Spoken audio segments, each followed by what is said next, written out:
ஆண்டவரும் இரட்சகருமாகிய இயேசு கிறிஸ்துவின் இனிய நாமத்தில் உங்களை யாவருக்கும் அன்பின் வாழ்த்துக்களை தெரிவித்துக் கொள்கிறேன். அருமையான தேவ பிள்ளைகளே, புதிய நாள் புதிய நம்பிக்கை தின தியானத்தின் மூலமாய் இந்த நாளில் கூட உங்களை சந்திப்பதில் நான் மிகுந்த மகிழ்ச்சி அடைகிறேன். அல்லேலூயா.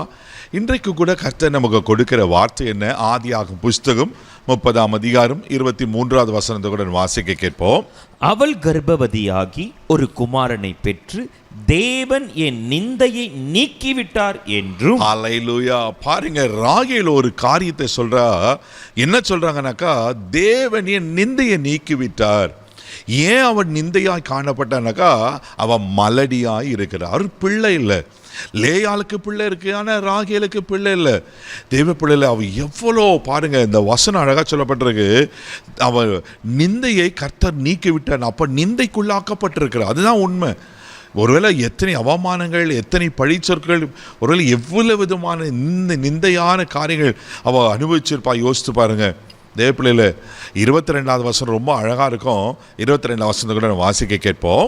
தேவன் ராகேலை நினைத்தருளினார், அவர்களுக்கு தேவன் செவி கொடுத்து அவள் கர்ப்பம் தரிக்கும்படி செய்தார். அல்லேலூயா, அல்லேலூயா. பாருங்க, தேவன் ராகேலை நினைத்தருளினாராம். அவளுக்கு தேவன் செவி கொடுத்து அவள் கர்ப்பம் தரிக்கும்படி செய்தார். தேவப்பிள்ளையில் அப்போ ஆண்டவர் ஒரு மனுஷனுடைய நிந்தையை போக்க வேண்டுமானா நாம் ஆண்டவரத்தில் விண்ணப்பம் பண்ணும்போது, ஆண்டவரத்தில் ஜெபம் பண்ணும்போது, ஆண்டவரத்தில் சமூகத்தை நாடும்போது ஆண்டவர் நிச்சயமாய் நம்ம நிந்தைகளை மாற்றுவதற்கு உண்மையில் இருக்கிறார். பாருங்க, தேவன் ராகேலை நினைத்திருந்தார். அவன் கர்ப்பம் தரித்து பிள்ளை பெறுகிறார். 24வது வசனம் ரொம்ப அழகாக இருக்கும். வாசிக்க கேட்போம். இன்னும் ஒரு குமாரனை கர்த்தர் எனக்கு தருவார் என்று சொல்லி அவனுக்கு யோசேப்பு என்று பெயரிட்டார். பாருங்க, கர்த்தர் கொடுத்த அந்த முதல் பிள்ளைக்கு அவர் என்ன பேர் இருக்கிற? யோசேப்பு. அது மாத்திரம் இல்லாமல் இன்னொரு நம்பிக்கை, இன்னும் எனக்கு ஒரு பிள்ளையை கர்த்தர் கொடுப்பார் என்று சொல்லுகிறார். அந்த யோசேப்பு எவ்வளோ பெரிய பரிசுத்தவானா! ஆமென். யோசேப்பு எவ்வளோ பெரிய தேவ மனுஷனாய் வேதத்தில் நம்ம பார்க்கிறோம் அல்லவா? தேவப்பிள்ளையில் என்ன காரியத்தினால நீங்களும் இப்படிப்பட்ட நிந்தையை அனுபவத்தி கொண்டு இருக்கீங்க? ஒருவேளை உங்களுக்கும் லிட்டலாக பிள்ளை இல்லை, நீங்கள் எதிர்பார்க்கிற ஆசீர்வாதம் இல்லாதனால, அந்த ஆசீர்வாத குறைவினால அவமானப்படுத்தி நிந்தைப்பட்டு இருக்கீங்களா? பயப்படாதீங்க.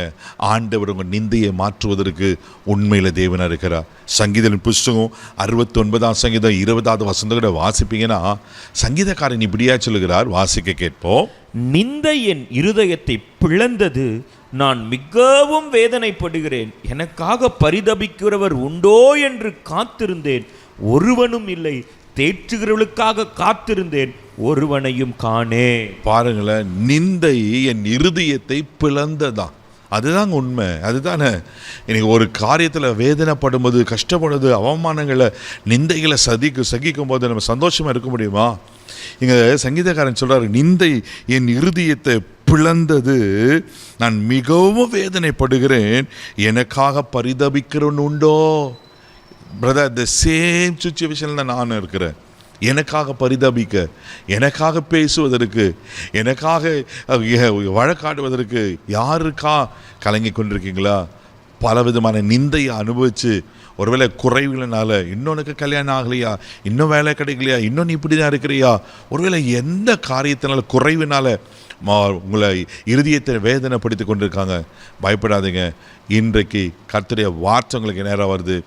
ராகேலுக்கு கர்த்தர் செவி கொடுத்து அவளுக்கு பிள்ளையை கொடுத்து அவன் மேலே இந்த நிந்தையை நீக்கி போடுவார்னா உங்களுக்கு செய்ய மாட்டாரா? நிச்சயம் ஆண்டு செய்வார். உங்கள் நிந்தையை, அவமானத்தை மாற்றி உங்களை மேன்மைப்படுத்துவார். இதை நம்புங்க தேவப்பிள்ளையில். கண்களை மூடி நம்ம செபிக்கலாம். அன்பு தகப்பனே, உமக்கு நன்றி சொல்லி உமை துதிக்கிறோம், உமை ஸ்தோத்திரப்பா. அன்றைக்கு ராகேலுடைய நிந்தையை மாற்றின கர்த்தர் அப்பா.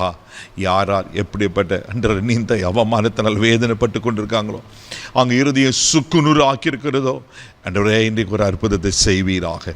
கர்த்தர் ஆண்டவரே உமக்கு நன்றி சொல்லுகிறோம். நீர் ஆண்டவரே உமக்கு ஸ்தோத்தரிக்கிற ஆண்டவரே. ஆமேன் ஆண்டவரே. நன்றி இயேசு சுவாமி.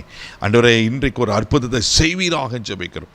இவங்க மேலே இருக்கிற அந்த நிந்தை அவமானங்கள் மாறுவதாக நாங்கள் ஜெபிக்கிறோம். இவர்களே ஆசீர்வதியும். இந்த நாள் முழுதும் கரம் பிடித்து நடத்தும், பாதுகாத்து கிருபைக்கு ஒப்பு கொடுக்குறேன். இயேசுவின் மூலம் ஜெபம் கேளும் பிதாவே. ஆமென். அவர் உங்கள் நிந்தையை மாற்றிவிட்டார். தைரியமாக போங்க. God bless you.